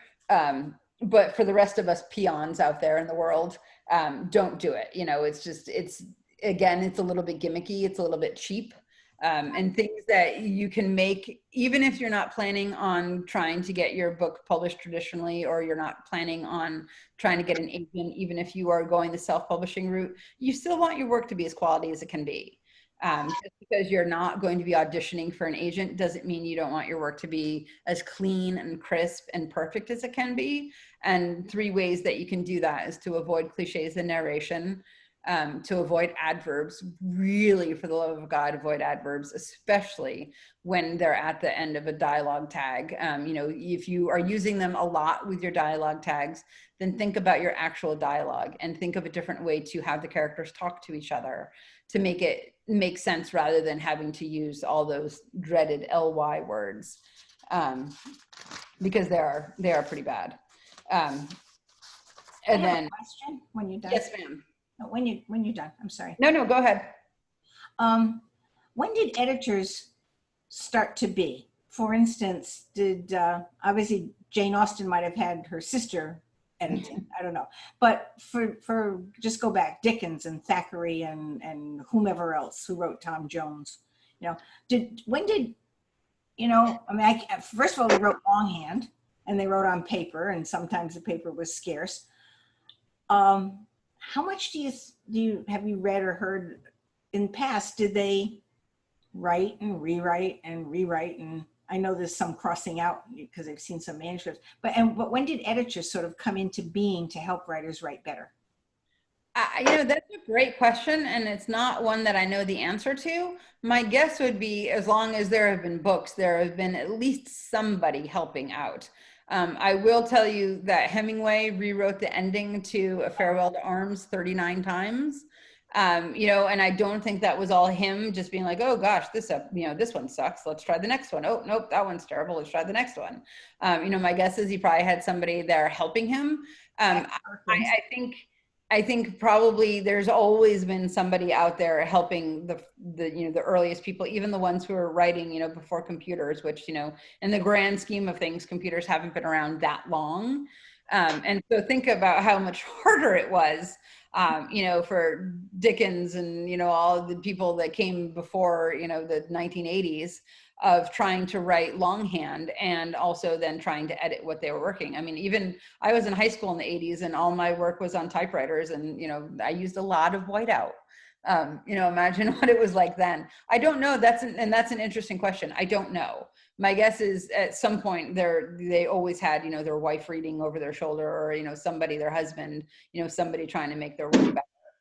Because especially, you know, you mentioned Dickens and Austen, you know, they were so extremely talented. I think that they must have had help. Either that or they're like superhuman alien genius writers, which is entirely possible too. Any other questions? All right, so I know that today was kind of a mishmash of you know, of things and information, and it would be harder to write an outline of today than it certainly was of last week. But, you know, things like this are, you know, little tidbits that I write down and I've been collecting over the years and that I use every day, not only for my own writing, but also when I'm editing. And I add to this list as I go, because I think I like to think I'm always learning. That's one of the reasons why I like editing so much when I'm writing my own work, is because I think it makes me a better writer. And I think we can all, you know, we need to practice what we preach, especially us editors who are also writers, or writers who are also editors. You know, we can't say don't use cliches and then use cliches. So it makes me better. So I hope that this has been helpful. If you have questions, last week I gave you guys my, you're very welcome. Last week I gave you guys my cell phone and my email. So if you think of questions, or if something I said doesn't really make sense, feel free to shoot me an email or give me a call in the meantime, and I'm happy to explain things to you. And like I said last week, Next week, we will go back to being a little more structured again. And I will spend time talking about the publishing options. There's a traditional publishing. There's more than just traditional publishing and self-publishing. There's self-publishing, and then there's traditional, which is, you know, what a lot of us are familiar with. But then there are also variations of that. There's independent publishers, and then there's some, well, I guess their technical term is predatory. So I'll spend time talking about the 4 different kinds of publishing options, as well as query letters, how to write a query letter, what it should contain, how to find an agent, the best ways, you know, tips and tricks for doing that. There are so many agents out there. There's so many houses out there that there's definitely a fit for everybody. It is an extremely competitive world. I think the average editor gets, the average agent gets about probably 300 query letters a month. You know, and most of them end up in the slush pile, never to be read. So, you know, query letters are very, very important. They're kind of like your college essays, admission essay. You know, you only have one shot to make a really good impression to try to get the agent's attention. You know, so those are important too. So next week is publishing, basically publishing and query letters options.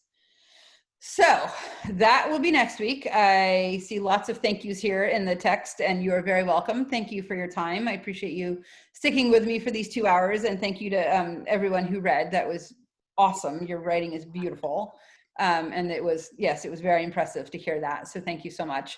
And I hope you all have a wonderful week, and I will see you next Tuesday for our last session. Thank you. Thank you, Absolutely. everybody. Thank you, guys. Thank you. Have a great rest of your week. You too. Bye, guys.